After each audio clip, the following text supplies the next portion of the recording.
সুপ্রিয় দর্শক বন্ধুরা, আসসালামু আলাইকুম। শুক্রবারের এই গহীন রজনীতে যে যেখান থেকে বাস্তব পরীর অলৌকিক গল্প শোনার জন্য আমার সঙ্গে যুক্ত হয়েছেন আমি আপন। আর যে আপন জীবনে গল্পের ১৬২৫তম পর্বে আপনাকে প্রতিদিনের মতো স্বাগতম জানাচ্ছি। বন্ধুগণ, আজ আমি আপনাকে শোনাবো সিলেটের ভাই মোহাম্মদ আলী হোসেনের জীবনের চরম অলৌকিক এক রোমাঞ্চকর বাস্তব জীবন কাহিনী। বন্ধুরা, আজকের গল্পের টাইটেল পামবাগানের এক রোমাঞ্চকর সত্য ঘটনা, মালয়েশিয়ান প্রবাসীর সাথে পরীর বাস্তব প্রেম কাহিনী। এই গল্পটা সিলেটের প্রত্যন্ত এলাকার মালয়েশিয়ান প্রবাসী মোহাম্মদ আলী হোসেনের সঙ্গে ঘটে যাওয়া এক চাঞ্চল্যকর আশ্চর্যজনক বাস্তব জীবন কাহিনী। বন্ধুরা, আমি বিগত প্রায় ২ বছর আগে মালয়েশিয়াতে ঘুরতে গিয়েছিলাম এবং মালয়েশিয়ার পাম বাগানগুলোতে যাওয়ার পর আমার কাছে মনে হচ্ছে যেন এক একটা পাম বাগান এক একটা পরীর রাজ্য, এক একটা পরীর মহল। আপনারা হয়তো বাইরে থেকে পাম বাগান দেখেছেন, কিন্তু পাম বাগানের আসল সৌন্দর্য দেখার জন্য তার ভিতরে যেতে হবে।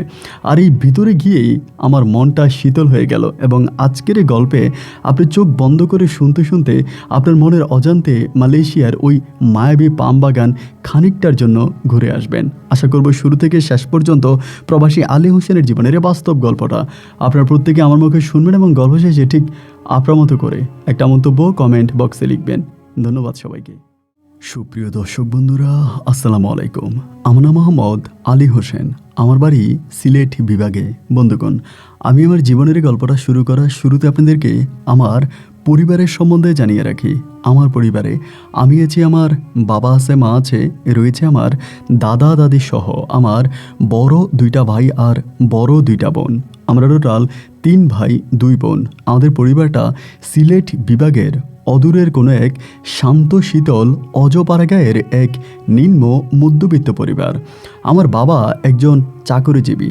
আমার বাবা সিলেট সদরে চাকরি করে এবং চাকরি করে আমার বাবা যে টাকা বেতন পায় তা দিয়ে আমাদের পরিবারটা বেশ ভালোভাবে চললে বললে ভুল হবে। মোটামুটি মধ্যবিত্তভাবে আমরা চলতে পারি।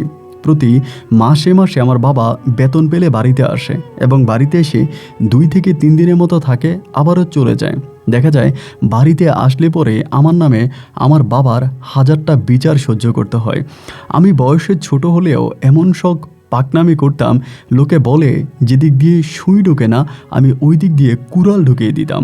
এতটাই দুষ্ট প্রকৃতির একটা ছেলে ছিলাম, যার কারণে বাবা বাড়িতে আসলে আমাকে খুব বেশি মারত, কিন্তু আমার দাদিমণি আমাকে অনেক শাসন করত। আমি প্রথমে আমাদের এলাকার একটা স্কুলে ভর্তি হই।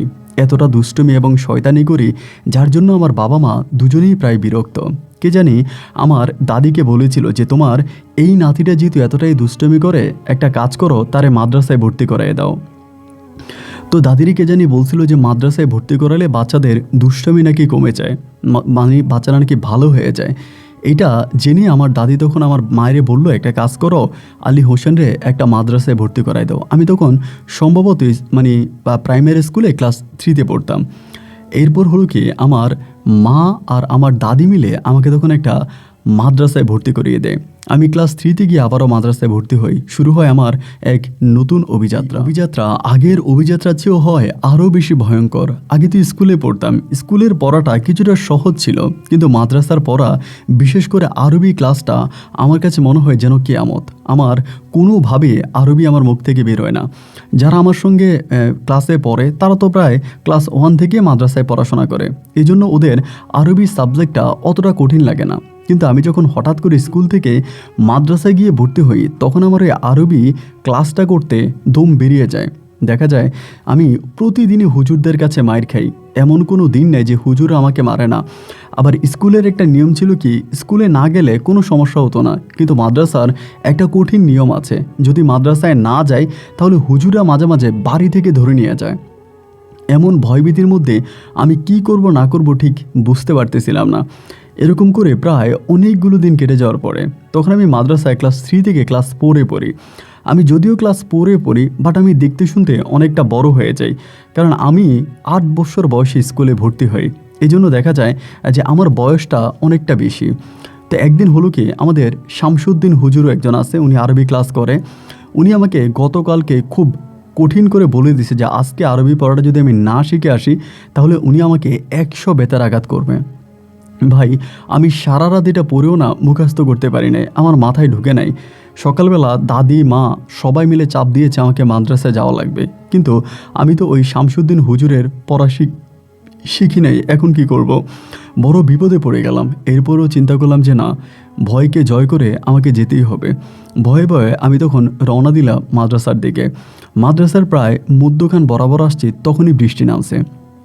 ভেবেছি আলহামদুলিল্লাহ, এবার মনে হয় বেঁচে গেলাম, যেহেতু বৃষ্টি নামছে আমি বাড়ি ফিরে যেতে পারবো। কিন্তু দেখলাম এটা হচ্ছে ছাগল দৌড়ানো বৃষ্টি, মানে একেবারে বলে না যে খ্যাকশিয়ালের বিয়ের বৃষ্টি হয়, সামান্য কয়েকটা মিনিটের জন্য বৃষ্টি এসে আবার আকাশ একেবারে ধবধবা পরিষ্কার। হায় হায়, এখন তো আরও বিপদ লেগে গেছে। বাড়িতে তো যাওয়ার কোনো অজুহাত নাই, আমাকে তো মাদ্রাসায় যেতেই হবে। আর মাদ্রাসায় গেলে তো শামসুদ্দিন হুজুরের বেতের বাড়ি, আমি তো আর সহ্য করতে পারবো না। এবার কি করব না করব, আবার মাদ্রাসাতে না গেলে যদি আবার বাড়িতে মানে বাচ্চা পাঠায় বা অন্যদেরকে পাঠায় খোঁজ নেওয়ার জন্য, তখনও তো আরও বিপদ হয়ে যাবে। আমি সবশেষ চিন্তা করলাম, দূর ছাই, যেটাই হোক যাই হোক, আমি আজকে মাদ্রাসায় যাব না। মাদ্রাসায় গেলে আমি হুজুরের বেতের আগে সহ্য করতে পারবো না। এরপরে মাদ্রাসায় না গিয়ে আমি তখন আমাদের এলাকা থেকে বেশ দূরের একটা কাশবন আছে, তখন কিন্তু কাশফুলগুলো আছে না, কাশফুলগুলো ফুটছিল। তা ওই কাশবনটা অনেক বড়, ওখানে ধরেন কোনো মানুষ টানুষ খুব বেশি একটা যাতায়াত করে না, ওখানে যাওয়ার মতো তেমন কোনো রাস্তা নাই। তখন আমি চিন্তা করলাম যে আমি ওই কাশবনে চলে যাব এবং সেখানে গিয়ে আমি চুপিসারে বসে থাকব, এবং মাদ্রাসা যদি ছুটি হয় তবে বাড়ি ফিরে যাব।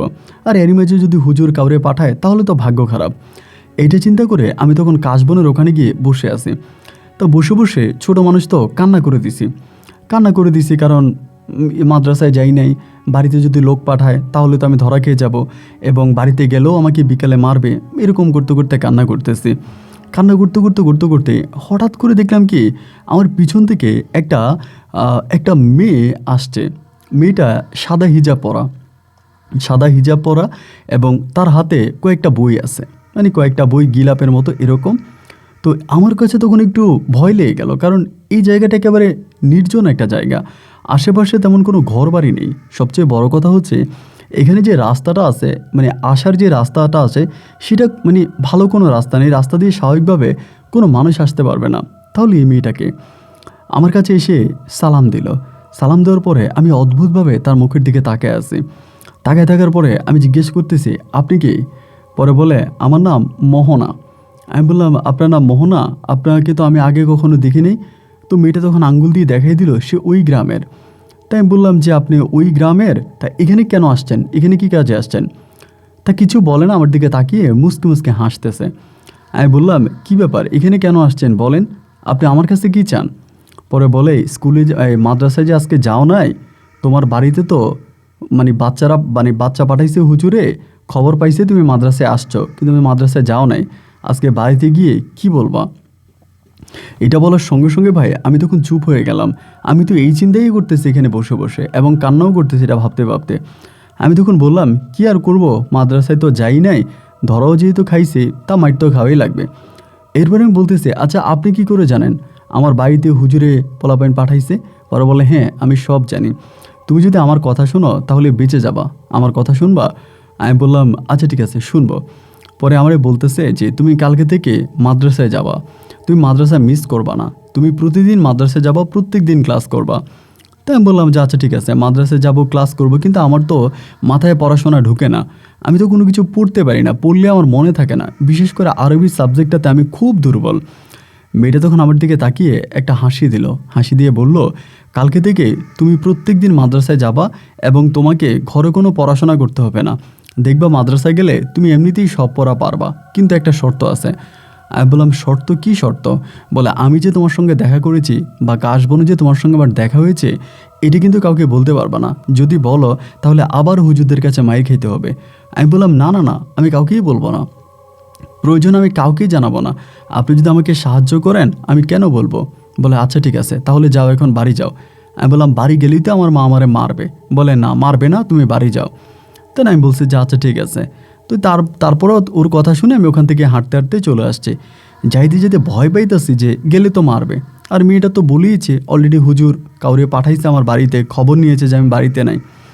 তারপরও আমি আস্তে আস্তে করে বাড়িতে গেছি, তখন প্রায় আপনার আনুমানিক 12টা কি 1টার মতো বাজে, মানে আজান দেওয়ার পরে। আমার মনে আছে যে জোহরে আজান দিয়ে দিছে তারপরে। তো বাড়িতে গেছি পরে আমার বাড়ির গেটের মধ্যে, মানে বাড়ি থেকে একটু সামনে আমার দাদির সঙ্গে দেখা। দাদির সঙ্গে দেখা পরে দাদি দৌড়ে আসছে আমার কাছে, আয়সা বলতেছে, তুই কই ছিলি? আমি তখন কিছু বলি না, নিচের দিকে তাকায় আছি। দাদি বলে, বল না কই ছিলি? আমি বললাম, দাদি হুজুরে পড়া দিছে, আমি তো পড়া পারি না, কালকে রাত্রে অনেক পড়ছিলাম কিন্তু এটা মুখস্থ হয় না। হুজুর বলছে যদি পড়া আজকে দিতে না পারি 100টা বেতারাঘাত করবে, হুজুরের মারি খাইতে পারবো না, এই জন্য আমি লুকিয়ে গেছিলাম, আমি মাদ্রাসায় যাই নাই। দাই তখন আমার বলতেছে, আচ্ছা ঠিক আছে সমস্যা নাই, আয় তুই আমার সঙ্গে আয়। আমি বললাম, না আমি বাড়ি গেলেই তো মা আমারে মারবে, আমি যাব না। দাদি বলে, তোর মা তোরে কিচ্ছু করবে না, আমি আছি, তুই আয় আমার সঙ্গে আয়। একথা বলে দাদি তখন তার সঙ্গে করে আমাকে বাড়ির ভিতরে নিয়ে গেছে। বাড়ির ভিতরে নিয়ে যাওয়ার সঙ্গে সঙ্গে মা তখন দৌড়ে আসছে আমাকে মারার জন্য।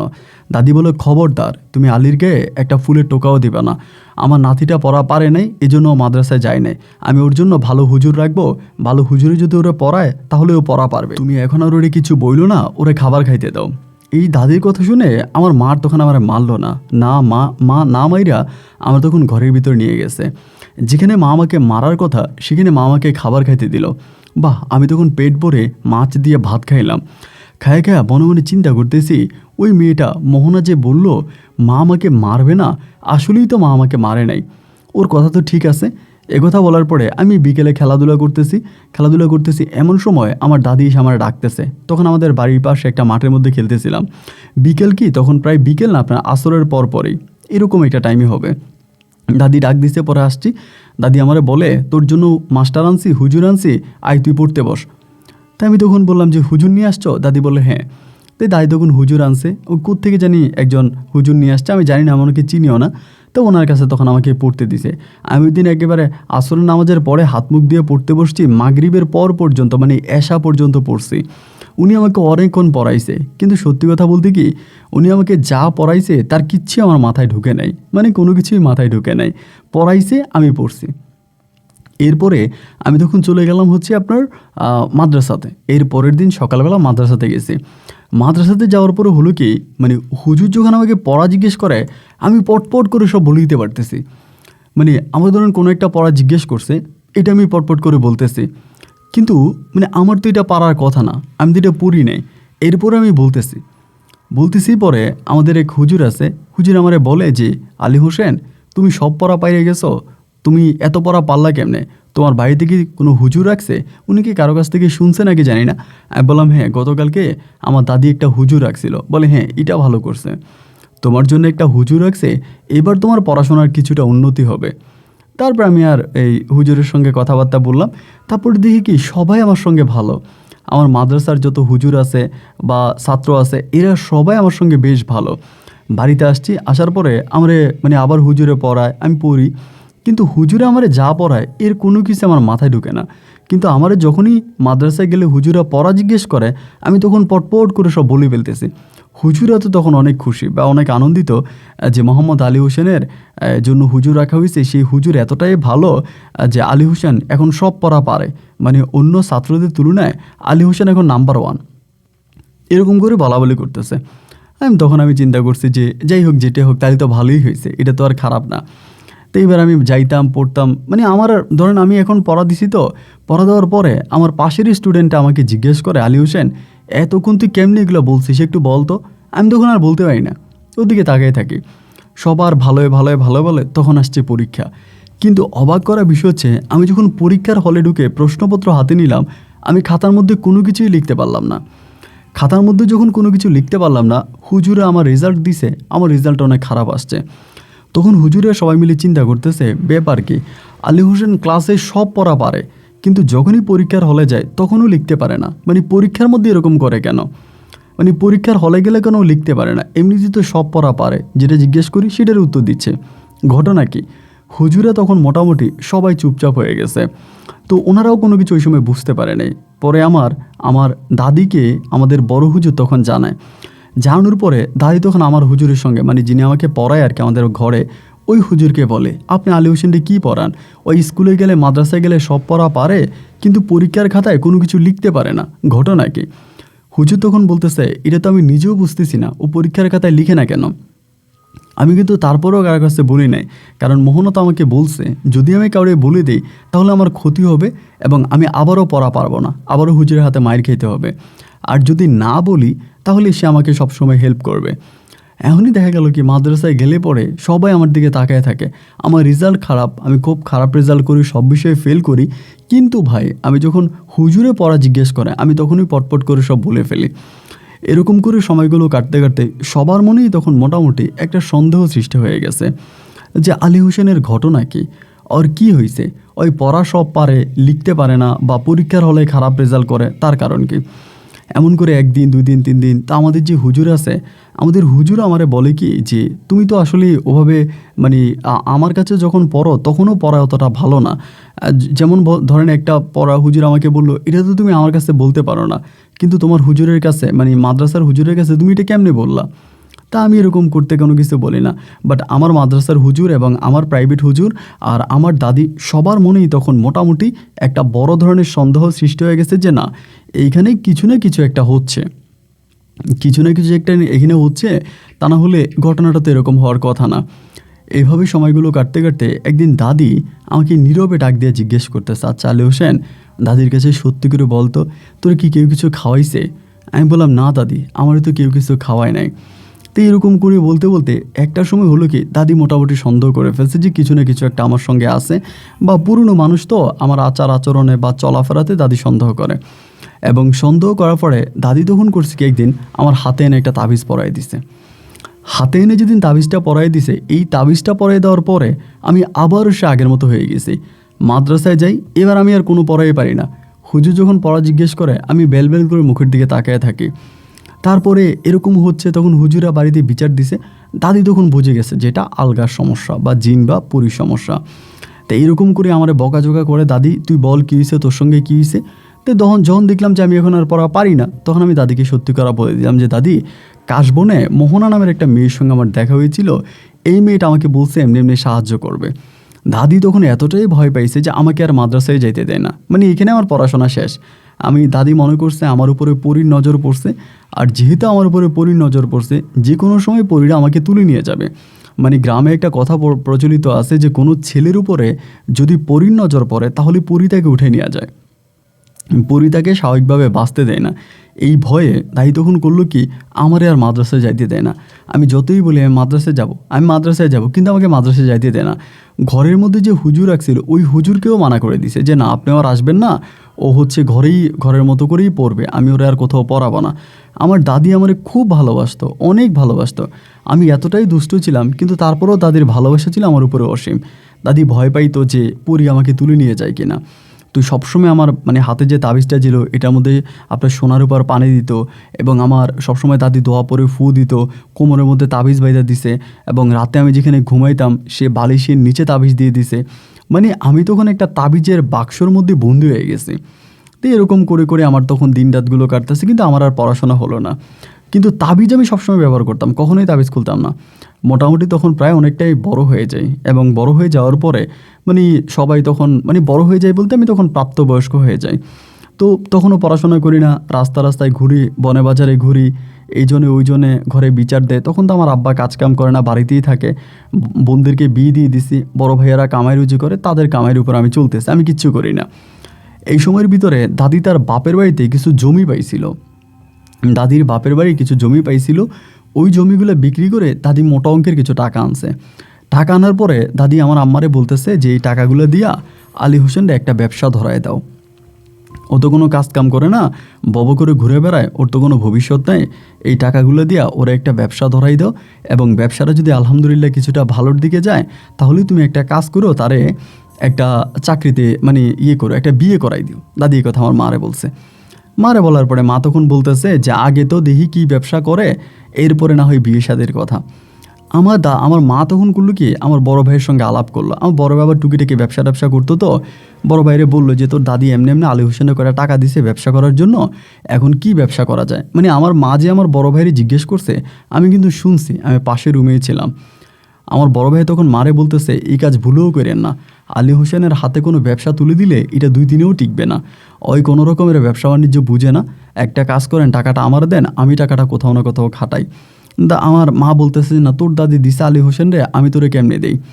আমি এরই মাঝে গিয়া দাদিরে বলতেছি, ও দাদি জানো বড় ভাইয়া বলতেছে মারে তুমি যে টাকাটা দিছো ওটা দিয়ে দেওয়ার জন্য। দাদি বলে না এই টাকা তো আমি তোরে দিছি, তোর বড় ভাইরে দিবে কেন?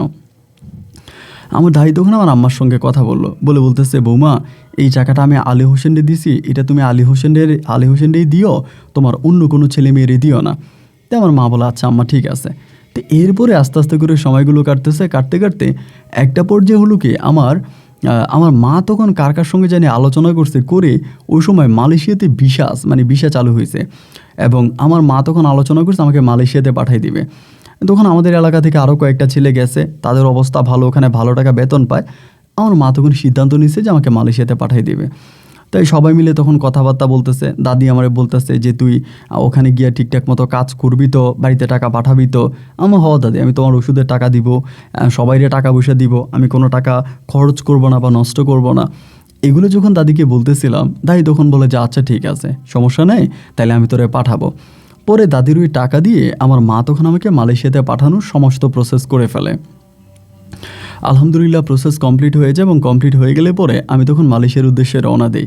আমি দেখতে শুনতে খুব সুন্দরী ছিলাম, কিন্তু তারপরেও এয়ারপোর্টে আসার পরে আমার খুব ভয় লাগতেছিল যে আমি মালয়েশিয়াতে যাচ্ছি। আর দাদি কিন্তু আমাকে বারবার বলছে যে তাবিজগুলো খোলা যাবে না, তাবিজগুলো করা যাবে না। আমি ইমিগ্রেশনে যখন আমাকে চেক করা হয়, আমার হাতের তাবিজটা খোলার পর আমার শরীরটা একটা কাঁপ দিছে, মনে হয় কি একটা ঝাঁকুনি দিছে। এর কিছুক্ষণ পরে আমি আবার তাবিজ পরে ফেলি, ওই হাতে তাবিজটা কখনোই খুলতাম না। এরপর চলে গেলাম মালয়েশিয়াতে, এবং মালয়েশিয়াতে যাওয়ার পরে শুরু হলো এক নতুন কাজ। মালয়েশিয়াতে গেছি, যাওয়ার পরে আসলে তারা প্রথম থেকেই বলে দিয়েছে যে কষ্টের কাজ, যদি কাজ করতে পারে তাহলে ভালো টাকা বেতন পাবে, কিন্তু কাজটা অনেক কষ্টের। পাম বাগানের কাজ তো আর সহজ কোনো কাজ না, এটা অনেক কঠিন কাজ। যদিও করতে পারে তাহলে মোটামুটি ভালো টাকায় বেতন পাবে। তো এই কথা বলার পরে তখন আমি গিয়েছি আমাদের এলাকার কয়েকটা ছেলের সঙ্গে, আমি তখন পাম বাগানে কাজ করতাম। অনেক কম টাকা বেতন পাইতাম, বেতনে তো কম দিত কিন্তু খাটাইতে বেশি, প্রচুর কাজ ছিল। এরকম করতে করতে এই বাগান থেকে আমি আরেকটা বাগানে কাজ পাই, এই বাগানটা থেকে আরেকটা বাগানে কাজ পাই। কাজ পাওয়ার পরে আমি চিন্তা করছি যে আমি ওই বাগানটাতে চলে যাব। ওই বাগানটা অনেক বড়, দেখতেও সুন্দর, আর সবচেয়ে বড় কথা হচ্ছে বাগানটা আমার কাছে ভালো লাগছে, একটু অন্যরকম বাগান, ওইটা ভালো লাগছে। আমি ওই বাগানে তখন চলে গেছি। ওই বাগানে চলে যাওয়ার পরেই প্রথম যে বাগানে ছিলাম এখানে মোটামুটি সমস্যা হয় নাই। পরের বাগানটাতে যখন গেলাম, ওইখানে 3 দিন কাজ করার পরেই হঠাৎ করে এক সমস্যাটা কি সাপ। আমি সাপের জন্য কাজ করতে পারি না। যখনই কাজ করতে যাই, যেদিনে কাজ করতে যাই, সবসময় সাপ দেখতে পাই, চোখের সামনে সাপ, এত বড় বড় সাপ। যারা এখানে কাজ করতেছে এরাও বলতেছে যে এরকম সাপ তো আমরা আগেও কখনো দেখি নাই, আগে কখনো তো আমরা এরকম সাপ দেখি নাই, হঠাৎ করে ও কাজে আসার পর থেকে এরকম সাপ কেন আসতেছে। তো তখন মালি যেই ছিল আমাদের ছিল ম্যানেজার ছিল, ম্যানেজারে তখন সন্দেহ করছে যে আমার সঙ্গে কিছু না কিছু একটা আছে, যেহেতু আমার হাতে তাবিজটা দেখা যায় এবং গলার মধ্যে তাবিজ ঝুলে রাখছি, এগুলো দেখা যাচ্ছে। তখন সে সন্দেহ করছে যে না আমার সঙ্গে প্যারানর্মাল কিছু আছে। এটা চিন্তা করি তখন আমার তখন বলতেছে যে আমাকে তাদের বাগানে রাখবে না, ওখান থেকে আমাকে চলে যেতে বলছে। তো এখান থেকে চলে যাওয়ার পরে আমি তখন আরেকটা নতুন বাগানে গেলাম, এটা আমার 3য় বাগান। এবং 3য় বাগানে যাওয়ার পরেও না ভাই একই ঘটনা, আমি সাপের জন্য কোনো কাজ করতে পারি না। আমি নর্মালি কাজ করতে যাই, কাজ করব, কিন্তু শুধু সাপ।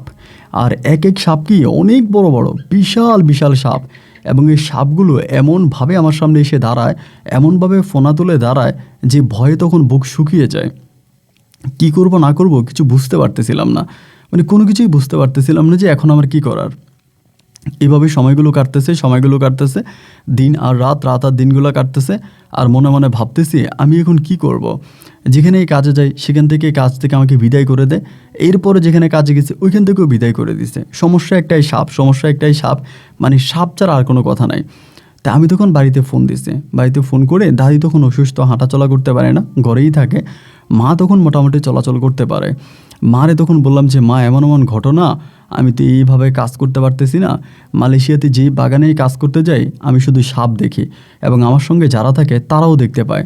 এমনিই কিন্তু কোনো সাপ নাই, আমি গেলেই সাপ, এমন আকৃতির সাপ, এবং এই ধরনের সাপ এর আগে এসব বাগানে কেউ দেখে নাই। এবং অনেকেই বলে যে আমি মনে হয় সাপটাকে নিয়ে আসছি, এরকম করে বলে। এবং পুরো বাগানে আমার বদনাম হয়ে গেছে, কেউ আমাকে কাজে নেয় না। মা তখন বলল, আচ্ছা সমস্যা নাই, আমি কথাবার্তা বলি, দেখা যাক কী করা যায়। এইভাবে খোঁজাখুঁজি করি, বাট কোথাও কোনো কিছু পাই না। এমন করতে করতে চট্টগ্রামেরই একটা লোকের সঙ্গে আমার পরিচয় হয়, নাম হচ্ছে খোকন ভাই। তাই খোকন ভাই আবার আমার সঙ্গে একটু ভালো সম্পর্ক ছিল, তাই খোকন ভাই ওই সমস্যাটা জানতো। জানার পরে একদিন খোকন ভাই তার রুমে আমার ডাক দিয়ে নিয়ে গেছে। ডাক দিয়ে নিয়ে আমাকে খুব সুন্দর করে বসে জিজ্ঞেস করতেছে, আলী হোসেন, সত্যি করে বলো তো তোমার সমস্যাটা কি, মানে কি সমস্যা? আমি তখন বললাম, ভাই সমস্যা তো একটাই, আপনারা তো জানেনই সাপ। আমি কোনো বাগানে কাজ করতে পারি না, বাগানে গেলেই খালি সাপ দেখতে পাই, এবং সাপেরও অত্যাচারে আমার কাজ করাই বন্ধ হয়ে গেছে। ভাই তখন বলতেছে যে সেটা তো শুনতেই পাচ্ছি, দেখতেই পাচ্ছি, কিন্তু আমি জিজ্ঞেস করতেছি তোমার অতীত জীবনের সম্পর্কে। তোমার অতীত জীবনে কি এমন কোনো ঘটনা আছে জিন পরি নিয়ে? আমি তখন চুপ করে আছি, মানে বলতে চাই না, কারণ বললে তো এগুলো আরও খারাপের দিকে যাবে, লোকে জানলে তো এটা আরও খারাপ করবে। এই জন্য না ভাই আমি আমার এই কথাগুলো বলতে চাই না, নিচের দিকে তাকিয়ে আছি। উনি আমারে বলে, বলো, মানে খোকন ভাই তো খুব ভালো মানুষ এবং বয়সে আমার থেকে অনেকটা সিনিয়র। আমারে বলে, আলী হোসেন বলো, তুমি আমার কাছে কোনো কথা লুকেও না, তোমরা সিলেটি ভাই, সিলেটি মানুষ, অনেক ভালো মানুষ, আমার কাছে বলো। তাই আমি বললাম, ভাই আপনার কাছে বলতে পারি, কিন্তু একটা শর্ত আছে। বলে, কী শর্ত? আমি বললাম, আপনি কারোর বিষয়টা বলতে পারবেন না, কারণ এমনিতেই তো ধরেন কেউ আমাকে কাজ দেয় না, যদি এসব জানতে পারে মানুষ আমাকে আরও কাজ দেওয়া বন্ধ করে দিবে। উনি তখন বললো যে আচ্ছা ঠিক আছে, তাইলে বলো। আমি বললাম, ভাই আমার জীবনে এই ঘটনাগুলো ঘটছে, মানে মোহনার বিষয়টা আমি তখন পুরোপুরি ওনার কাছে, মানে খোকন ভাইয়ের কাছে বলি। বলার পরে খোকন ভাই আমার দিকে তাকে একটা হাসি দেয়, হাসি দিয়া বলে, আরে বোকা, তুমি হাতে তাবিজ পরে আসো, গলায় তাবিজ পরে আসো, তোমাকে দেখলেই তো বোঝা যায় যে তুমি একটা তাবিজের ফ্যাক্টরি, তোমার সঙ্গে জিন পরি আছে, তোমার সঙ্গে জিন ভূত আছে, এইটা তো তোমাকে দেখলেই বোঝা যায়। সো কে তোমাকে কাজ দিবে বলো? কেউ তো কাজ দিবে না। আমি বললাম, ভাই আমি কি করব তাহলে বলেন তো, আমার মাথায় তো কোনো কিছু আসতেছে না। উনি বলে, ঠিক আছে, আমার একটা কবিরাজ আছে, আমি ওই কবিরাজটার সঙ্গে কথাবার্তা বলি আজকে, তোমার কালকে জানাবো। তখন আমি একটা মানে ঘরের মধ্যেই বসে থাকতাম, বাইরে যাইতাম না, কাজ করতাম না। এভাবে তখন খুব কষ্ট করে ওই যে কিছু টাকা জমানো ছিল ওগুলোই বসে বসে খাইতাম। তার পরের দিনে খোকন ভাই তখন আমার মানে আমরা যে বাগানে থাকি ওই বাগানে আসছে, আমাদের রুমে আসছে, আইসে আমাকে ডাক দিছে। ডাক দিয়া আমাদের বাগান থেকে মোটামুটি একটু দূরে একটা পাম বাগানের নিচে আমাকে নিয়ে বসছে। বৈশা বলতেছে, আলী হোসেন, তোমাকে বাঁচানোর একটা পথ পাইছে। আমি একটা হুজুরের সঙ্গে কথা বলছি, হুজুর তোমাকে একটা দোয়া শিখিয়ে দিছে, বলছে প্রত্যেকদিন 36 বার মানে 36 টাইম এই দোয়াটা তোমার পড়তে হবে, আর তোমার শরীরের যত তাবিজ আছে সব তাবিজ খুলে ফেলতে হবে। আমি বললাম, ভাই এটা আপনি কি বলেন? আমি যদি শরীরের তাবিজ খুলে ফেলি তাহলে তো ওইটা আমাকে নিয়ে যাবে, ওইটা ধরবে। বলে, না, ওইটা তোমাকে ধরবে না, তবে হ্যাঁ ওইটা হয়তো মাঝে মাঝে তোমাকে সে ডাকতে পারে। ধরো মধ্যরাতে তুমি ঘুমিয়ে আছো, এই ডাকটা কিন্তু অন্য কেউ শুনবে না, শুধু তুমিই শুনতে পাবা। মনে রাখবা, এটা যখন ডাকবে তখন কিন্তু দরজা খোলা চলবে না, তখন দরজা খুলবা না, ঘরের ভিতরে থাকবা, দেখবে কি ওইটা তোমার কোনো ক্ষতি করতে পারবে না। এটা যখনই আসবে, যখনই ডাকবে, তুমি দরজা বন্ধ করে রাখবা। আমি তখন বললাম যে কি বলেন, এটা কি ডাকবে? বলে, হ্যাঁ ডাকবে, এটা ডাকবে, কিন্তু তুমি দরজা খুলবা না, আর শরীরের সমস্ত তাবিজগুলো খুলে ফেলতে বলছে। প্রথমে এই দোয়াটা 3 বার পড়ো এবং 3 বার পরে শরীরের তাবিজগুলো খোলো। উনি একটা কাগজে বাংলায় লিখে আনছে, তা আমি তখন এই দোয়াটা পড়ছি 3 বার পরে আমার গলায়, হাতে, কোমরে যেখানে তাবিজ ছিল সবগুলো তাবিজ খুলে ওখানে ফেলে দিছে। তাবিজ ফেলে দেওয়ার পরে আমার ভিতরে কোনো পরিবর্তন নাই, মানে হয় না যে হঠাৎ করে তাবিজগুলো খুলে ফেলেছি, অন্য কিছু একটা হতে পারে, বাট এরকম কিছু না, আমি খুব স্বাভাবিক, অনেক স্বাভাবিকভাবে আছি। উনি বলে, তুমি এখন একেবারেই ঠিক আছো, কোনো সমস্যা নাই, তুমি এখন তোমার কাজবাজ সব কিছু করতে পারো, তবে মনে রাখবা যে প্রতিদিন 36 টাইম মানে 36 বার তোমাকে এই দোয়াটা পড়তে হবে। এটা তুমি পড়বা এবং এটা সকালবেলায় পড়ে শেষ করে ফেলবা। যখনই কাজে যাবা, কাজে যাওয়ার আগেই তুমি এটা পড়ে তারপরে কাজে যাবা। আর রাতের বেলায় যদি কখনো কেউ তোমাকে ডাকে, তুমি কিন্তু দরজা খুলবা না, খেয়াল থাকবে? আমি বললাম, হ ভাই খেয়াল থাকবে। ওনার সঙ্গে কথাবার্তা বলে এরপরে আমি তখন নতুন একটা কাজে জয়েন করলাম। নতুন একটা কাজে যখন জয়েন করলাম, দেখলাম কি যে আলহামদুলিল্লাহ, এই যে সাপের একটা উত্তাপ বা সাপের একটা সমস্যা আমাকে আইসা মানে সাপে ডিস্টার্ব করে, এটা পুরোপুরিভাবে বন্ধ হয়ে গেছে। এখন আর আমি কোনো সাপ দেখতে পাচ্ছি না, একেবারে সব কিছু সাদামাটা পরিষ্কার, সব অত্যন্ত ভালো। আমি তখন অনেকটা খুশি হয়ে গেলাম যে আল্লাহ হয়তো আমার দিকে মুখ তুলে তাকিয়েছে, আমি হয়তো এই সমস্যা থেকে মুক্তি পেয়ে গেছি, এটাই ভেবেছিলাম। কিন্তু আমার ভাবনা চিন্তার মাঝেও একটা অন্যরকম পরিণতি আমি দেখতে পাচ্ছি। আমি যেটা ভেবেছিলাম বিষয়টা কিন্তু সেটা না। মানে আমি যে কাজ করতে মানে কাজ না করতে করতে করতে করতে আমার শরীরের অবস্থা এরকম হয়েছে যে ভাই আমি এখন আর কাজই করতে পারি না, মানে আমি কাজই করতে পারি না, এবং অনেক দিন ধরে কাজ টাজ করি না বলে শরীর মোটা হয়ে গেছে, আর কাজ করতে পারি না, কাজে কোনো শক্তি পাই না। মানে এমন একটা অবস্থা হচ্ছে যে খুব কঠিন কাজ, মানে এখন আমার কাজটাকে অনেকটা কঠিন মনে হচ্ছে, আমি আর কাজ করতে পারি না। এইভাবে প্রায় 15 থেকে 16 দিন পরে একদিন রাতের বেলায়, বৃষ্টির রাত ছিল, বাগানের মধ্যে আবার বৃষ্টি হলে অনেক ভাল লাগে। এরকম বৃষ্টির রাতে আমি পাম বাগানে ঘুমিয়ে আছি, আমরা তিনজন তিন খাটে ঘুমিয়ে আছি। এমন সময় হঠাৎ করে ভাই আমার গেটের মধ্যে এসে খুব সুন্দর করে আমাকে 2টা ডাক দিল। প্রথম ডাকলা বলল আলী হোসেন, এরপরে ডাকটাও বলছে আলী হোসেন। 2টা ডাক দিয়ে আর কোনো শব্দ নাই, মানে আর কোনো কিছু বলতেছে না। আমি তখন চুপচাপ মানে শোয়াতে ছিলাম, তো ডাকটা দেওয়ার সঙ্গে সঙ্গে আমার ঘুমটা ভেঙে গেছে। আমি তখন ওখানে উঠে বসছি, মানে খাটের মধ্যে উঠে বসছি, বসে দেখলাম আমার পাশে যে ঘুমিয়ে আছে ডাইনে বামে, ওরা দুজনে ঘুমিয়ে আছে। তাই আমি মনে মনে চিন্তা করতেছি যে ডাকলোটাকে। তখনই আমার খোকন ভাইয়ের কথা মনে পড়ছে। খোকন ভাই তো বলছে যে তোমারে ডাকবে, কিন্তু খবরদার দরজা খুলে বেরোবা না, বেরোলে তোমার ক্ষতি হবে, যেহেতু তোমার শরীরে তাবিজ নেই। আমি আর কোনো কিছু না বলে ঘুমিয়ে পড়ছি। পরের দিন খোকন ভাইয়ের বাগানে গিয়ে বললাম, ভাই রে, এমন ঘটনা, আমার কিন্তু কালকে রাতে ডাকছে। বলে হ্যাঁ ডাকছে, ভালো কথা, তুমি বেরোইছো? আমি বললাম না। বলে হুজুর বলছে তোমার বের না হওয়ার জন্য, যদি বের না হও তাহলে কোনো সমস্যা হবে না, তবে দোয়াটা যে পড়বা 36 বার দোয়াটা পড়ে তারপরে কাজ শুরু করবা। এরপরে আমি আর কাজ করতে, মানে 36 বার দোয়া পরে কাজ করি। সাপের কোনো উত্তাপ নাই, কিন্তু শারীরিকভাবে আমি অনেকটা দুর্বল হয়ে গেছি। আমি কাজ করতে পারি না। এবং এরকম করতে করতে হঠাৎ করে একটা অন্যরকম চিন্তা আমার মাথায় চলে আসছে। অন্যরকম চিন্তাটাকে আপনি শুনলে হয়তো একটু অবাকই হবেন। আমি হঠাৎ করে ভাবতে শুরু করলাম একদিন রাতে বসে বসে যে এই যে মোহনা, পরি বলি বা যেটাই বলি, এইটা তো আমার কোনো ক্ষতি করে নাই। ছোটোবেলায় আমি যখন স্কুলে যাইতাম বা মাদ্রাসায় যাইতাম, তখন আমি পড়া পারতাম না, হুজুরদের হাতে মার খাইতাম। মোহনা আমাকে এতটাই সাহায্য করতো, হুজুর আমাকে পড়া জিজ্ঞেস করলে মোহনা বলে দিত। আমি আমার বডি ইউজ করতো, কিন্তু বলতো মোহনা। তা ও যদি আমাকে সে সময় ছোটোবেলায় উপকার করতে পারে, তাহলে তো এখনও পারবে। কারণ আমি এখন যে পাম বাগানে কাজ করি, হাড় ভাঙা পরিশ্রম ভাই, সকাল থেকে রাত অবধি এমন কাজ, যে কাজের বর্ণনা আমি আপনাকে দিয়ে শেষ করতে পারবো না। কিন্তু মাস শেষে বেতনের কথা শুনলে আপনি হাসবেন। একেবারে অল্প কিছু টাকা বেতন পাই, এই বেতন দিয়ে আসলে চলা যায় না, খুব কম টাকা বেতন, কাজ কামের অবস্থাও ভালো না। আমি তখন চিন্তা করছি যে না, আমি একটা কাজ করব। আসলেই কি মোহনা যদি আমার ছোটোবেলায় যেরকম হেল্প করছে, এখনও এরকম হেল্প করে কি না, আমি এটা দেখব। আমি একটা কাজ করব, আমি এই দোয়াটা আর পড়বো না, এই দোয়াটা না পড়ে কাজে যাব, দেখিও আমার সামনে আসে কিনা, সাপের রূপে আসুক বা যেভাবেই আসুক। দোয়া না পড়ে এবার যখন আমি কাজে যাইতে শুরু করছি, তখন আবারও সেই সাপ, দোয়া তো পড়তাম না, আবার সেই সাপ, কালো আকৃতির বড় বড় সাপ। আবার আমি যদি তাদেরকে ধরতে যাই বা তাদের কাছাকাছি চলে যাই, তখন তারা বনের ভিতরে ঢুকে যায়। মানে আমি এরকমও দেখেছি ভয়ঙ্কর আকৃতির সাপ, কিন্তু সবাই বলতেছে আলী হোসেন দূরে যা। আমি সাপের কাছে যাই, আমি সাপের কাছে গেলে সাপ আমার কাছ থেকে দূরে যেতে থাকে। স্বাভাবিকভাবে এটাকে দেখে মনে হয় যে এটা কোনো সাপ না, মানে আমি বুঝে গেছি যে এটা কোনো সাপ না, এটা অন্য কিছু।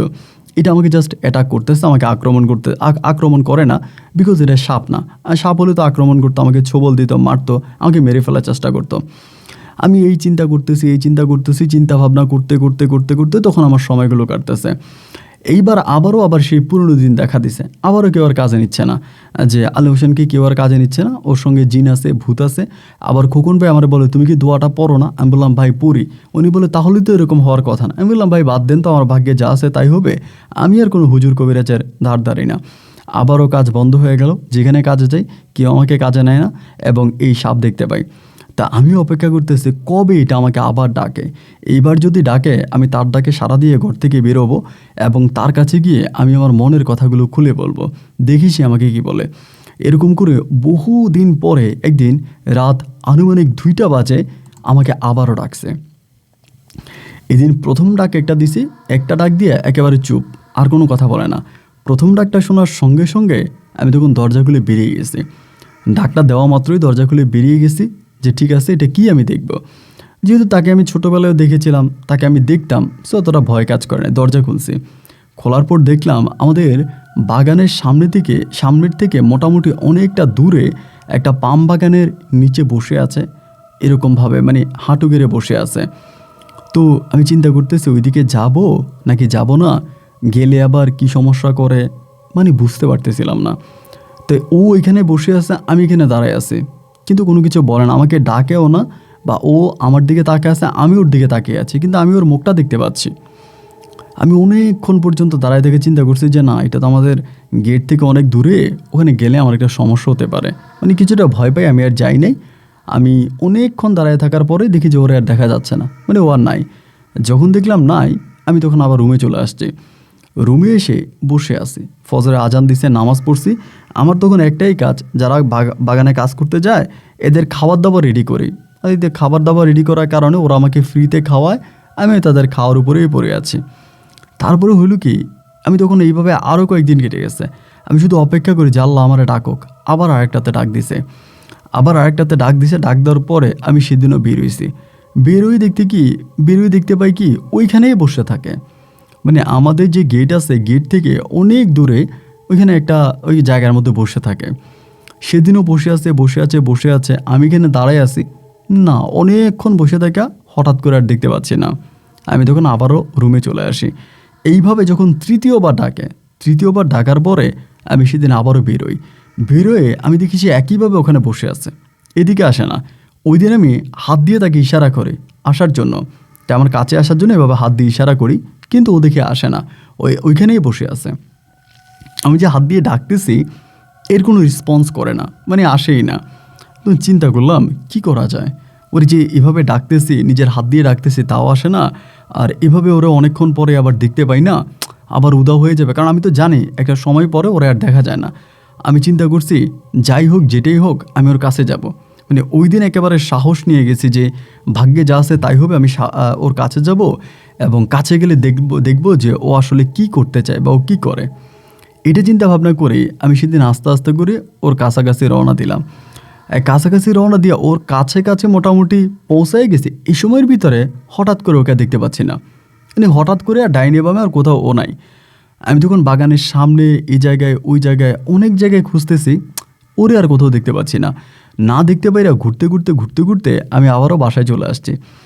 কিন্তু এই ঘটনাগুলো কাউরেই বলতেছি না। যাদের সঙ্গে থাকি, ওই পাম বাগানে যারা আমার সঙ্গে আছে, যাদের সঙ্গে কাজ করি, এদের কাউকেই কিন্তু এই ঘটনাগুলো জানাচ্ছি না। আমি আমার মতো করে হজম করতেছি, এবং কি হয় না হয় এটা পরিশেষে বোঝা যাবে। এইভাবে দীর্ঘদিন কেটে যাওয়ার পরে আরেক রাতে একইভাবে হঠাৎ করে ওই রাতেও দিছে ডাক দেওয়ার পরে আমি চিন্তা করছি তারে যেখানে দেখবো ডিরেক্টলি সেখানে চলে যাবো। আজকে টাইম নষ্ট করব না, কারণ দেখা যায় টাইম নষ্ট করলে ও চলে যায়, আর একটা টাইম থাকে, ওই টাইম পর ও চলে যায় না। আজকে আর টাইম নষ্ট করব না। এবার ডাক দেওয়ার সঙ্গে সঙ্গে দরজা খুলে দেখি কি একই জায়গায় বসে আছে, একদম সোজা গজ করে হেঁটে গিয়ে ওর সামনে গিয়ে দাঁড়াইছি। কিছু বলে না। আমি তখন সালাম দিছি, সালাম দেওয়ার পরে আমার দিকে মুখ তুলে তাকাইছে। ছোটোবেলায় আমি তো তাকে খুব ছোটোবেলায় দেখেছিলাম, তার ছোটোবেলার চেহারাটা আমার মোটামুটি মনে আছে। আমি দেখলাম যে অবিকল একই চেহারা, একই সাইজ, একই বয়স, কোনো পরিবর্তন নাই। আমি সেই ক্লাস 4-এর বাচ্চা থেকে আজকে আমার বয়স প্রায় 25 বছর, কিন্তু ওর ভিতরে বিন্দুমাত্র পরিবর্তন নাই। আগে যেমনটা দেখেছিলাম ঠিক এমনটাই। আমি তখন বললাম, মানে খুব সুন্দর করে বলতেছি, আপনার নাম কি মোহনা? বলে হ্যাঁ, আমার নাম মোহনা। আমি বললাম আপনি আমাকে চিনছেন? বলে না, চিনলে কি আর আপনার নাম ধরে ডাকি?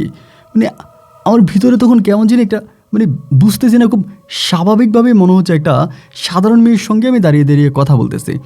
মানে কোনো রকমের ভিতরে কোনো অনুভূতি নাই যেটা একটা পরি, আমি একটা মানুষ, আমি তার সামনে দাঁড়িয়ে কথা বলতেছি, মানে এরকম কোনো অনুভূতিই ভিতরে কাজ করে না। যাই হোক, একটা পর্যায়ে আমি বললাম আমি কি একটু বসতে পারি?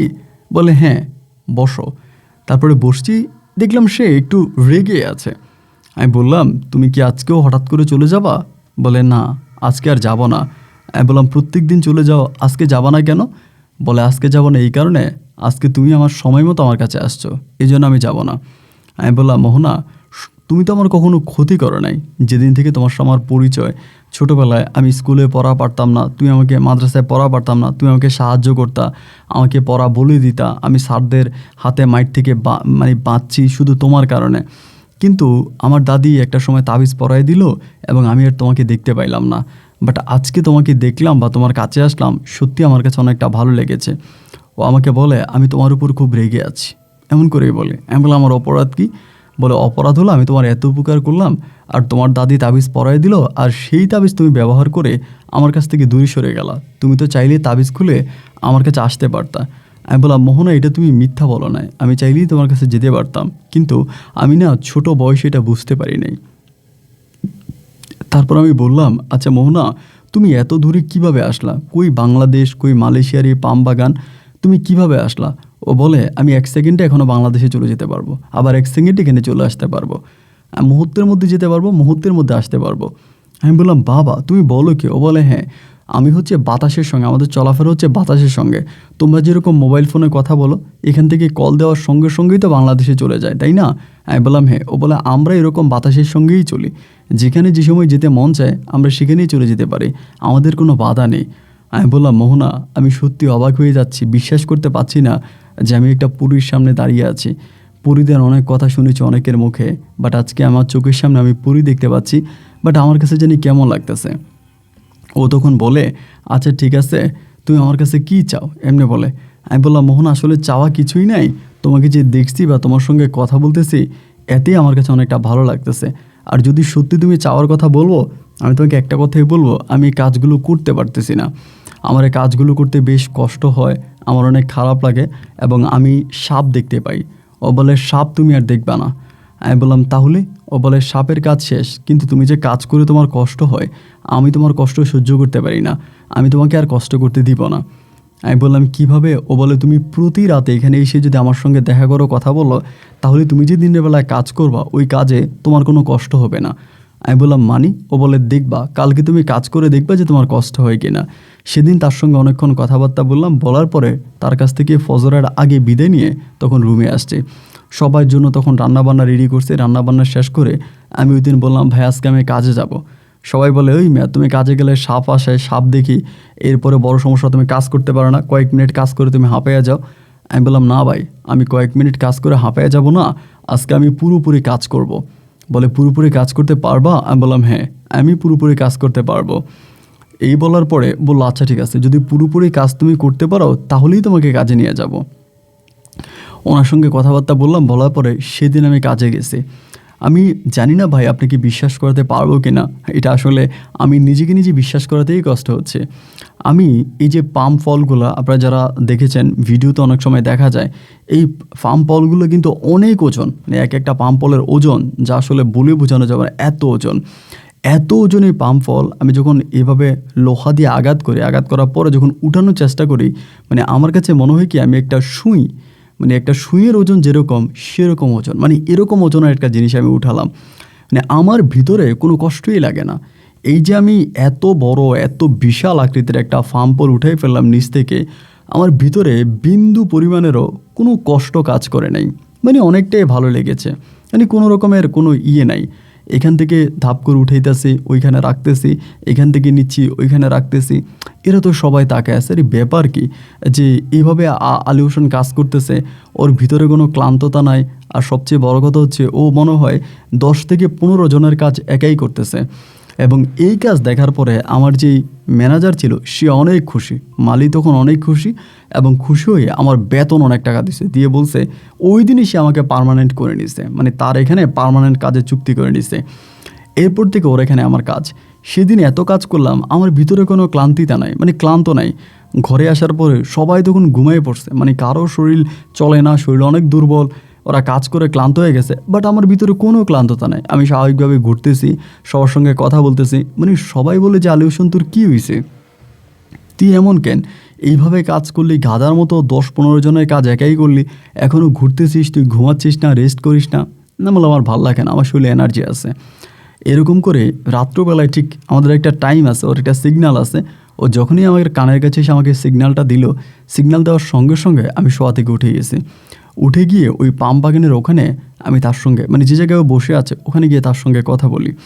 আমার এই রোমান্টিক প্রেমের কথা আমি আপনাকে বলে বোঝাতে পারবো না।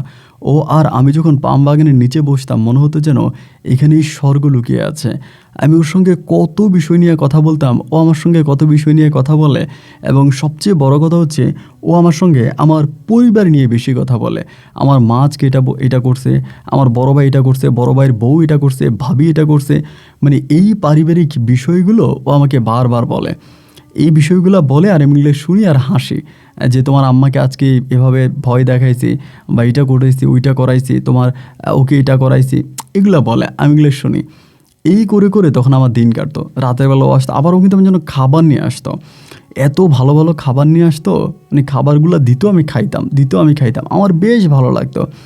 আমার কাছে তখন মনে হচ্ছে যে আমার জীবনটাই যেন এক স্বর্ণালী, মানে আমার জীবনে কোনো কষ্ট নাই, আনন্দ, খুশি, উল্লাস এগুলোর মধ্যেই চলতেছে।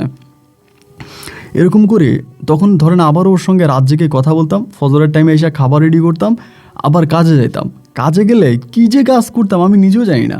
আমি যে এত কাজ করছি, আমি যখন রুমে আসি, রুমে আসার পরে সবাই যখন বলে, আলী হোসেন তুই এই এতগুলো কাজ করছিস, মানে আমি তখন বিশ্বাস করতে পারি না, মানে নিজেকে নিজে বিশ্বাস করতে পারি যে আমি আসলেই কি এতগুলো কাজ করেছি, আমি এতগুলো কাজ আমি একাই করেছি।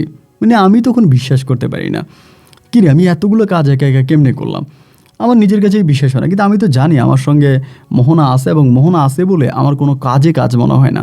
মনে হয় কি যে আমি চোখের ইশারাই যদি করি তাহলেই হয়তো ফাম্পলগুলো নিচে পড়ে যাবে, গাড়িতে উঠে যাবে, এমন একটা অবস্থা। এইভাবে আমি তখন কাজ করতেছি, সবার মনেই তখন সন্দেহ। এইরকম করতে করতে আমাদের ব্রাকে থাকে একটা ছেলে একদিন হঠাৎ আমার এই দৃশ্যটা দেখে ফেলে। ওকে প্রস্রাব করতে উঠে না কেন উঠে, কী কারণে উঠে আমি জানি না, ও দেখে আমি ওখানে একা একা কার সঙ্গে জানি বসে কথা বলি। আমি একা একা ওখানে বসে কার সঙ্গে কথা বলি এবং এটা দেখতে পাই। দেখতে পেয়ে ও তখন আমাদের ক্যাম্পে ঢুকে সবার কাছে বলে দেয় যে এমন এমন ঘটনা, আলী হোসেনকে কালকে রাতে দেখলাম এই জায়গার ভিতরে বসে বসে কথা বলে। তো আমারে কিন্তু ওই দিন ক্যাম্পের কেউ জিজ্ঞেস করে নাই। তার পরের দিন একইভাবে তারা আমাকে রাতের বেলায় পাহারা দিছে। পাহারা দেওয়ার পরেই আমি যখন ওর সঙ্গে কথা বলতেছি তখন ও আমাকে বলতেছে, মানে মোহনা আমাকে বলতেছে, তুমি কি একটা ঘটনা জানো? আমি বললাম কি? বলে কালকে রাতে তোমাদের ব্রাকের একটা ছেলে দেখেছে যে তুমি আমার সঙ্গে এখানে বসে আছো, আর আজকে তারা সবাই মিলে তোমাকে পাহারা দিচ্ছে এবং তারা দেখতেছে যে তুমি এখানে বসে বসে কথা বলতেছো। আমি বললাম তাই তো।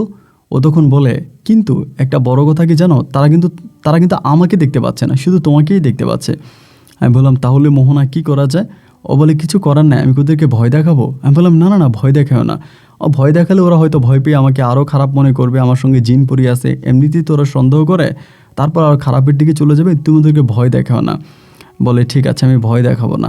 এরকম করে সেদিন রাতেও তার সঙ্গে কথা বলছি। পরের দিন তারা যখন দুপুরে খাইতে বসে তখন সবাই আমার জিজ্ঞেস করলো, আলী হোসেন তোমার একটা কথা জিজ্ঞেস করব, বলো তো ঘটনাটা কি? আমি বললাম কী ঘটনা ভাই? বলে এমন এমন ঘটনা, তুমি কি এটা করছো? তুমি কালকে রাতে কী করছিলা? ওইখানে বসে বসে কার সঙ্গে কথা বলছো? যে ভাই আমার ভাল লাগে না, শরীর খারাপ লাগে, দেশের কথা মনে পড়ে, বহু বছর প্রবাসে পড়ে আছি, মনের ভিতর কোনো শান্তি নেই, এই জন্য ভাই একটু ওইখানে বসে একটু মনের দুঃখে বসেছিলাম। বলে না, তুমি কার সঙ্গে জানি বসে বসে কথা বলছিলা, আর তুমি কথা বলতে আমরা দেখছি। আমি বললাম আরে না ভাই, আমি কারোর সঙ্গেই কথা বলি নাই। মানে সবাই আমাকে প্যাচ দিয়ে গোজ দিয়ে খুব ভালো করে ধরতেছে, বাট আমি ওদের ধরাই পড়তেছি না। আমার কথাই একটা যে না ভাই আমি এমন কিছুই করি নাই, আপনারা ভুল বুঝতেছেন, আমি স্বাভাবিকভাবেই ছিলাম, আমি কিছু করি নাই। এমন করে সবার সঙ্গে কথাবার্তা বলতেছি, কেউই আর বোঝার কোনো উপায় নেই, মানে কেউ আর কোনো কিছু বুঝেই না। এরকম করে রাতকে রাত আমি তখন ওখানে বসে থাকি, গল্প করে কথা বলি। ওরা তখন সবাই আমার ভয় পায়, মানে সবাই তখন বুঝে গেছে আমার সঙ্গে কিছু একটা আছে। আমি কোনো একটা কথা বললে ওরা উঠে, কথা বললে বসে, আমি যা বলি তাই করে। আর বাড়িতে টাকা পাঠাইতাম, প্রচুর টাকা পাঠাইতাম, মানে এত টাকা বেতন পাইতাম, বুঝেন তো, 15 জনের কাজ 20 জনের কাজ আমি একাই করতাম। তো যার কারণে দেখা যায় যে আমাকে মালিক অনেক টাকা বেতন দিত, আর এই সব টাকা বেতন বাড়িতে পাঠাইতাম। আমার আব্বা আম্মা ভাইয়েরা তখন সম্পূর্ণ আমার টাকায় চলতো। সবাই তখন মহা খুশি যে আলী হোসেন বান্ডিলে মালয়েশিয়া থেকে টাকা পাঠাইতে আসে, অনেক খুশি। এরকম করে প্রায় বহু বছর ধরে আমি বাড়িতে ছিলাম। তা আমি তখন একদিন মোহনারে বলতেছি, মোহনা আমার কিন্তু সামনে ছুটি আছে, দেশে যাব। তাই আমি বললাম, মোহনা আমার তো সামনে ছুটি আছে, আমি তো দেশে যাব, তুমি কি বলো? ও বলে তুমি দেশে গেলে সমস্যা আছে, তুমি দেশে যাও না। আমি বললাম কেন, কি সমস্যা আছে? ও বলে দেশে গেলে তোমাকে বিয়ে করাই দিবে, আর তোমার যদি বিয়ে করায় তোমার ঘরে বউ আসবে, আমার সতীন আসবে, আমি এটা মেনে নিব না। আমি বললাম ধুর ছাই, আমি তো বিয়েই করবো না, আমি তোমাকে ভালোবাসি, তোমাকে পাইছি, আমার বিয়ে করার দরকার কি? ও বলে না, তুমি বাড়িতে গেলে কিন্তু বিয়ের জন্য চাপ দিবে, তুমি কিন্তু মনে রাখো। আমি বললাম যে না, যতই চাপ দেখ আমি বিয়ে করবো না, তুমি চিন্তা করো না। এরকম করে কথাবার্তা বলার পরে তখন কোম্পানি থেকে আমাকে ছুটি দিল 3 মাসের জন্য। তো 3 মাসের জন্য ছুটি দিয়েছে। এদিক দিয়ে আমার দেশ থেকে বলতেছে ছুটি একটু বাড়ায় আন। পরে আমি মালিককে বললাম যে আমার 4 মাসের ছুটি দেন। তারপর আমাকে 4 মাসের ছুটি দিছে। 4 মাসের ছুটি দেওয়ার পরে এই 4 মাসের ছুটিতে আমি তখন বাড়িতে গেছি। আমি বাড়িতে গেছি, বাড়িতে যাওয়ার পরেই ওই মোহনা যেটা বলেছে সেটাই। আমি জানি না ভাই আপনি কতটুকু বিশ্বাস করবেন, বাড়িতে যাওয়ার পরেও মোহনা আমাকে রাতের বেলা এসে আমার কানে কানে কথা বলে যে উঠে আসো, আমি অমুক জায়গায় আছি, তুমি আসো। আমি যাইতাম, ওর সঙ্গে দেখা করতাম, কথা বলতাম, আবার রাতে এসে শুয়ে যাইতাম। আবার এরকমই তো মাঝে মাঝে যে আমি ধরেন 10-15 জনের সঙ্গে একসঙ্গে বসে আছি, এই সময় মোহনা চলে আসছে, ওই আমার সামনে আছে, আমি ওর সামনে আছি, আমি ওর সঙ্গে কথা বলতেছি, সবাই দেখতেছে কিন্তু ওরে কেউ দেখে না, মানে মোহনারও কেউ দেখে না, আমারে কিন্তু সবাই দেখে, স্বাভাবিকভাবে আমি কথা বলতেছি। তারপরেও কেউ কোনো কিছু মনে করতো না, যে যার মতো করে বিষয়টা ওভাবেই নিয়েছে। এমন করতে করতে আমার আম্মা তখন আমার জন্য মেয়ে খোঁজা শুরু করছে, আমার জন্য মেয়ে খোঁজা শুরু করছে। যাওয়ার পরপরই মেয়ে খুঁজতেছে, আমাকে বিয়ে করাবে। আমি আমার আব্বা আম্মা সবাইকে একই কথা বললাম যে না, আমি বিয়ে করব না, আমি এখন বিয়ে করব না, আমি সবেমাত্র বিদেশে গেছি, মাত্র কয়েক বছর ছিলাম, এবং আমি এখন বিয়ে করব না। আমার মায়ের কথা হচ্ছে তোর ঘর হয়েছে, বাড়ি হয়েছে, জমি জমা হয়েছে, এবং এখন তো আমাদের কোনো অভাব নাই, আলহামদুলিল্লাহ, এখন তো আমরা একেবারে স্বয়ং সম্পূর্ণ। সো আমরা যদি এখন স্বয়ং সম্পূর্ণ থাকি, তাহলে তুই বিয়ে করবি না কেন, তোর বিয়ে করাই লাগবে। মায়ের বললাম যে না মা, আমি বিয়ে করবো না, আমি পরে করব। না, আমার মা আমার কোনো কথাই শুনবে না, প্রতিনিয়ত আমাকে চাপ দিতেছে, তোর বিয়ে করতে হবে, তুই বিয়ে কর, তুই বিয়ে কর, বিয়ে কর। আমি যতই বললাম যে আমি বিয়ে করব না, করব না, না, তারা কথা শোনেই না। আর এদিক দিয়ে মোহনা কিন্তু পুরোপুরিভাবে আমাকে নিষেধ করে দিয়েছে, তুমি বিয়ে করতে পারবা না, তুমি বিয়ে করতে পারবে না, তোমার বিয়ে করা চলবে না। তখন আমার দাদি খুব অসুস্থ, মানে এতটাই অসুস্থ যে দাদি বিছনা থেকে উঠতে পারে না। এই অসুস্থ অবস্থায় দাদি আমাকে ছুঁয়ে বলতেছে তুই বিয়ে কর, তুই বিয়ে কর। দাদিও একই কথা বলে, সবাই একই কথা বলে। ছুটিও চলে গেছে 1 মাস। 1 মাস ছুটি চলে যাওয়ার পরে আমি তখন কি করব না করব বুঝতে পারতেছিলাম না। 1 মাস পরে আমি চিন্তা করছি যে না, আমি বিয়ে করবই না। তারপরে মায়ের চাপের পরে, বাবার চাপের পরে সবাই আমাকে তখন বুঝাইতেছে, তো বুঝাইতেছে আমারও তো টাকা পয়সা আছে, বা যা আছে যেটাই আছে। একটা সময় হঠাৎ করে মাথায় চলে আসছে যে না, আমি বিয়ে করব। এটা আমার মাথায় চলে আসছে। আসার পরে আমি তখন মায়েরে বললাম, আমি নিজে মারে বলেছে মা, আমার শরীরটা বন্ধ করে দাও, শরীরটা যদি বন্ধ করো তাহলে আমি বিয়ে করতে পারবো। আমার আম্মা কিন্তু আর দেরি করলো না, বুঝে গেছে, সঙ্গে সঙ্গে আমার শরীর বন্ধ করে দিছে। শরীর বন্ধ করে দিছে, বন্ধ করে দিয়ে বলতেছে যে এবার তুই বিয়ে কর, এবার তুই বিয়ে কর। আমি ঠিক আছে, এবার বিয়ে করব। আমার শরীর যখন বন্ধ করছে তখন কিন্তু আর মোহনা আমার কাছে আসতো না, আমি তখন কিন্তু আর মোহনারে পাইতাম না। আমার শরীর তখন বন্ধ করে দিয়ে আমার আম্মা তখন মেয়ে খোঁজা শুরু করছে, এই পাড়া ও পাড়া, এই গ্রাম ও গ্রাম, বিভিন্ন গ্রামে তখন মেয়ে খুঁজতেছে। এইভাবে খোঁজাখুঁজি করতে করতে শাহিদা আক্তার নামের একটা মেয়ে তখন আমার জন্য ঠিক করছে। শাহিদা আক্তার নামের একটা মেয়ে আমার জন্য ঠিক করছে। মেয়েটাও দেখতে শুনতে বেশ রূপবতী সুন্দরী। আমি তখন এই মেয়েটাকে বিয়ে করছি। এই মেয়েটাকে বিয়ে করে নিজের শরীর বন্দনা দিয়ে আমি তখন আবারও এই সিলেট থেকে আমার গন্তব্য, মানে আমার কাজের জায়গা মালয়েশিয়াতে চলে আসি। মালয়েশিয়াতে আমি বিয়ে করে চলে আসি। আমি প্রায় 2-2.5 মাসের মতো আমার বউর সঙ্গে ছিলাম। কিন্তু মালয়েশিয়াতে আসার পরে ঘটলো এক অন্যরকম ঘটনা। আমি মালয়েশিয়াতে আসার পরে আমি আর কাজই করতে পারি না, মানে কাজ করতে পারি না বলতে আমি যেই ছেলেটা 5টা-6টা ফল আপনার একাই ধরে গাড়িতে উঠে ফেলতাম, আমি এই ছেলেটা এখন একটা ফল নিচ থেকে উপরে উঠাইতে পারি না, নিচ থেকে উপরে উঠাইতে পারি না। আমার অবস্থা তখন এরকম হয়েছে যে আমি আপনাকে বলে বোঝাতে পারবো না। কোনো কাজে আমি করতে পারি না, কোনো কাজে আমি করতে পারি না। ধরেন কাজটা করতে গেলে, অর্ধেক পর্যন্ত করতে গেলে মনে হয় আমার হাত পা বেনেশ হয়ে যায়।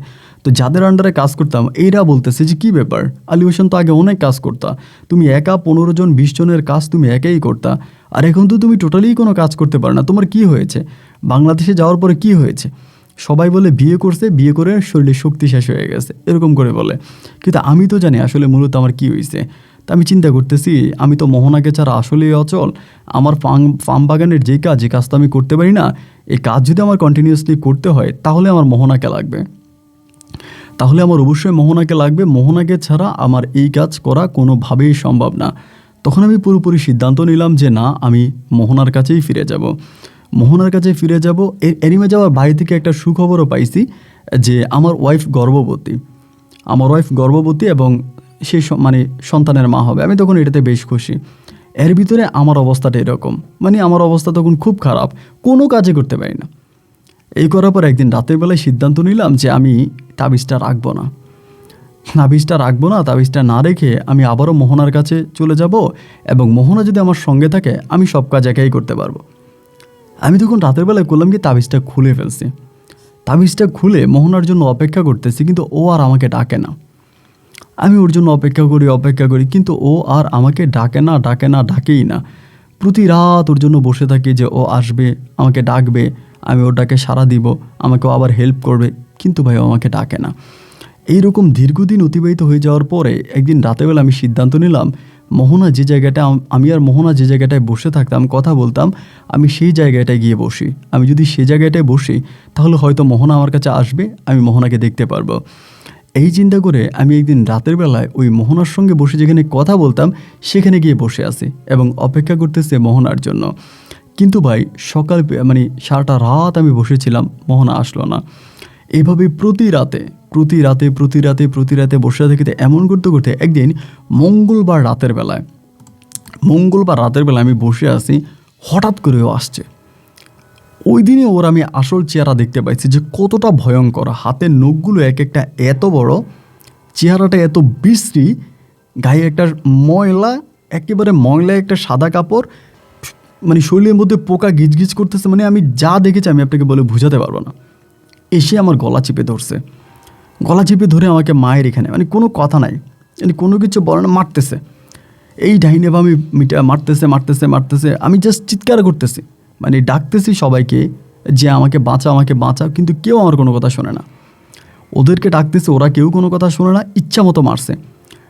ফজরের আজান পর্যন্ত, আজান দিছে পর আমাকে ছেড়ে দিয়ে চলে গেছে। তারপর সবাই এসে আমাকে ধরাধরি করে আমাকে সকালবেলা ওখানে পায় মেডিকেলে ভর্তি করাইছে। মেডিকেলে ভর্তি করানোর পরে দেখা যায় একই অবস্থা, মেডিকেলও আমাকে মারে, মানে খুবভাবে মারে, মানে এমন মারে আমি আপনাকে বলে বুঝাতে পারবো না। তারপরে কোম্পানি চিন্তা করছে আমার অবস্থা খুব খারাপ, রাতের বেলা আমাকে অদৃশ্য কিছু একটা মারে এবং কোম্পানি তখন ভয় পেয়ে গেছে যেভাবে যে আমাকে মারতেছে কবে না জানি আমি মরে যাই, এবং আমি যদি মরে যাই তাহলে তো কোম্পানি অনেক বিপদে পড়বে, তাদেরকে অনেক টাকা দিতে হবে আমাকে, এবং আমার লাশ পাঠানোর একটা প্রসেস ঝামেলা, আইনি ঝামেলায় পড়বে। এই চিন্তা করে তারা তখন করলো কি, মানে কোম্পানি তখন আমাকে ছাঁটাই করে দিল। তখন কিন্তু আমি ফুললি প্রতি রাতে ওর মায়ের খেতাম। ও আসতো মারতো এগুলা করতো, প্রতি রাতে আমাকে মারতো।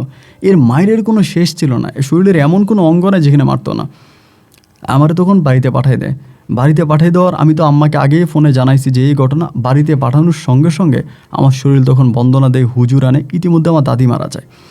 দাদি মারা যাওয়ার পরে তখন মানে আমার শরীর টরীর বন্ধ করে, হুজুর আনে, মন্ত্রতন্ত্র দিয়ে অনেক কষ্টের পর আমাকে তখন ঠিক করে। আলহামদুলিল্লাহ আমি তখন ঠিক হয়ে গেছি। ঠিক হয়ে যাওয়ার পরে আমার আম্মা বলতেছে কোম্পানি তো ছাড়াই করে দিছে, এখন তো আর কোনো কিছু করতে হবে না, তাহলে তুই এখন বাড়িতে থাক স্বাভাবিকভাবে। তা আমি তখন বাড়িতেই আছি। বাড়িতে যে টুকিটাকি কাজ টাজ আছে, আমি নিজে কিছু জমি জমা কিনছিলাম, এগুলাতে ধান চাষ করতাম, বিভিন্ন ধরনের ফসল ফলাইতাম, এভাবেই তখন চলতাম। এই করতে করতে আমার একটা মেয়ে সন্তান হয়। আমার মেয়েটা দেখতে বেশ সুন্দর হয়, আমার মেয়েটাকে দেখে আমার বেশ ভালো লাগে। তখন আমি তাবিজ তোমার সব ব্যবহার করি, সব কিছু ঠিকঠাক আছে, মানে আমার মাঝে আর কোনো সমস্যা নেই। আমি আমার মতো করি, সবার সঙ্গে উঠা বসা চলাফেরা সব কিছু আমার ঠিক আছে। এইভাবে অনেকগুলো দিন কেটে গেল এবং যাওয়ার পরে একদিন হলো কি, আমি দুপুরবেলা কাজ করতেছিলাম, দুপুরে কাজ করতেছি, সেদিন আমার বউ গেছে। আমার মেয়েটা তখন দুধ খায়, মেয়েটারা রাইখা ও আমার ভাত নিয়ে গেছে। ভাতটা দেওয়ার পর আমি ওর খুব বকাবাধ্য করলাম যে তুমি ভাত নিয়ে আসলা কেন, মেয়ে অসুস্থ। মানে আমার কাজ থেকে যেতে লেট হয়েছিল আর কি, দুপুরে খাইতে যাইতে লেট হয়েছিল। লেট হওয়ার কারণে ও তখন নিজে আমার জন্য খাবার নিয়ে আসছে, ও নিজেই খাবার নিয়ে আসছে। তো আমার কথা হলো আমি তো বাড়িতে যাইতামই, তুমি আমার জন্য খাবার নিয়ে আসলা কেন, এটা বলে ওরা বকাবাধ্য করছি। কইরা বাট্টা খাইলাম। বাট্টা খাওয়ার পরে আসরের আজানটা দিছে, দেওয়ার পর আমি তখন আসরের নামাজটা পড়ছি। আমার আরেকটু কাজ বাকি আছে, আমাদের ওই মাঠের পাশে মসজিদে আছে, আসরের নামাজ পড়ছি। আসরের নামাজটা পড়া মাত্র বের হইছি, এক দিছে চিৎকার, মানে আমাদের গ্রামের ভিতর থেকে একটা চিৎকার দিছে। কিসের চিৎকার, কী হয়েছে জানি না, আমিও তখন দিলাম দৌড়, মানে সবার সঙ্গে আমিও দৌড় দিলাম। দৌড় দিয়া মিন্নতির মা বলে একজন মহিলা আছে আমাদের গ্রামের, খুব বয়স্ক একটা মহিলা, মানে আমাদের গ্রামে যত পুরুষ বা মহিলা আছে তার মাঝে সবচেয়ে বেশি বয়স্ক হচ্ছে মিন্নতির মা। মিন্নতির মা মহিলাটা মারা গেছে, এটা দেখলাম। এবং মারা যাওয়ার পরে মহিলাটার চেহারাটার দিকে তাকে আমি জানি কেমন ভয় পেয়ে গেছিলাম ভাই, কারণ কে কেমনভাবে দেখছে জানি না, আমার দেখাটা কেমন যেন একটু ভয়ঙ্কর ছিল। এই মহিলার চেহারা দেখছি, দেখার পরে আমি আর কাজে যাইনি, মানে আমার আর ভালো লাগে না। কাজ কিন্তু একটু বাকি ছিল, ওই বাকি কাজটাও আর করি নাই। বাকি কাজটা না করে তখন চলে আসছি আবার বাড়িতে আসার পরে শরীরটা ভালো লাগতেছে না, গোসল করলাম, হাত পা ধুইলাম, এরপর একটু দোকানপাটে গেলাম, চা নাস্তা করলাম, করে শরীরটা ভালো লাগতেছে না। রাত 9টার দিকে তখন ঘরে আসছে, শরীরটা জানি কেমন লাগতেছে। আমার বউরে বললাম যে আমার শরীরটা তো ভালো লাগতেছে না, আমার শরীরটা জানি কেমন লাগতেছে। ও বলে তাহলে কি আমি একটা ভিজা কাপড় আপনার শরীরে এনে মুছে দিব। তো একটা ভিজা কাপড় দিয়ে আমার শরীরটা মুছে দিল, দিয়ে বলতেছে আপনি ঘুমায় যান। আমি স্বাভাবিকভাবে ওর সঙ্গে ঘুমাই গেছি। আমি ওর সঙ্গে ঘুমাইছি, ঘুমানোর পরেই আমি ঘুমাইছি, ওর সঙ্গে ঘুমানোর পরে রাত কয়টা বাজে জানি না, হঠাৎ দিয়ে কি যে সবাই এসে আমাকে টানাটানি করতেছে, মানে আমার ইনার টানাটানি করতেছে। কী হয়েছে না হয়েছে আমি কিন্তু জানি না, মানে টানাটানি করতেছে। এনে একটা পর্যায়ে পুলিশও চলে আসছে, পুলিশও আসছে এবং আইসা আমাকে হ্যান্ডকাপ পরাই দিছে। আমি জিজ্ঞেস করে আমি কি করছি, বলে এই মানে অমানুষ কী করছিস, তুই কি নেশা করিস? পুলিশ আমার বলে তুই কি নেশা করিস? আমি যে না, আমি তো নেশা করি না। তা বলে নেশা না করলে এমন কাজ কেমনি করলে? তা আমি কী করলাম? তখন আমি প্রথম পুলিশের মুখে জানতে পারি যে আমি আমার ছোট্ট বাচ্চাটার, আমার স্ত্রীকে আমি নিজেই গলা টিপে হত্যা করি। আমি নিজেই তাদেরকে গলা টিপে হত্যা করি এবং তাদেরকে হত্যা করে আমি ঘরের মধ্যে নাকি নাচতেছিলাম যে আমার শত্রুরে শেষ করলাম, আমার শত্রুরে শেষ করলাম, এরকম করে আমি নাচানাচি করতেছি। তা আমি এদেরকে মারছি, আমার কিচ্ছু মনে নাই। আমি কাউকেই বুঝাইতে পারি নাই, আমি কাউকেই বুঝাইতে পারি না যে আমি এটা করি না। তখন আমাকে নিয়ে যাওয়া হয়, নিয়ে যাওয়ার পরে আমার শাহেদার বাবা মা, আমার ওয়াইফের নাম ছিল শাহেদার বাবা মা তখন আমার জন্য মামলা করে। আমার সন্তান এবং স্ত্রী দুজনকে তো আমি মেরে ফেলি। সেই মামলায় একদিন দুই দিন নয়, আমার 9 বৎসর জেল খাটতে হয়। যদিও আমার যাবজ্জীবন ছিল, আমার জেলের মেয়াদ ছিল যাবজ্জীবন, কিন্তু আমার যাবজ্জীবন হইলেও আমি জেলে অনেক ভালো কাজ করেছিলাম। সবার সঙ্গে আমার খুব সুমধুর সম্পর্ক ছিল এবং প্রচুর নামাজ কালাম পড়তাম, দিনের কাজ করতাম, যার জন্য হয়তো 9 বৎসরেই আমার রায়টা আপিল করি এবং 9 বৎসর আমি তখন বেরিয়ে আসি। তো বেরিয়ে আসার পরে আজকে এতদিন পর্যন্ত আমি আর একদিনের জন্য এই মোহনাকে দেখতে পাইনি, ও আর আমার কাছে আসেনি, আমি ওকে আজও দেখিনি। যদিও আমি এখন কোনো তাবিজ তোমান কোনো কিছুই ব্যবহার করি না। আমি আজও আমার গ্রামবাসী, এলাকাবাসী কাউকে বিশ্বাস করাতে পারি না যে আমি আমার স্ত্রী শাহেদা এবং আমার সন্তান শান্তা তাদেরকে আমি হত্যা করিনি। কেউই বিশ্বাস করে না। স্ত্রী হত্যা, সন্তান হত্যার মতো মহা পাপ আমি করেছি, যার জন্য এলাকার কেউ ঠিকমতো আমার সঙ্গে কথাও বলে না। আমি জানি কেউ বিশ্বাস করুক বা না করুক, আপনি হয়তো বিশ্বাস করবেন। যেহেতু আমি সাজা পেয়েছি, আমি আর কাউকে বিশ্বাস করতে চাই না। আপনাকে অনুরোধ করবো আমার জীবনের গল্পটা রেকর্ড করবেন। লোভের বশবর্তী হয়ে আমার মতো কেউ যেন এরকম ভুল পথে পা না বাড়ায়, আমার গল্প শুনে যেন সতর্ক হয়, এই জন্য আমার গল্পটা রেকর্ড করবেন। ভালো থাকবেন। আসসালামু আলাইকুম।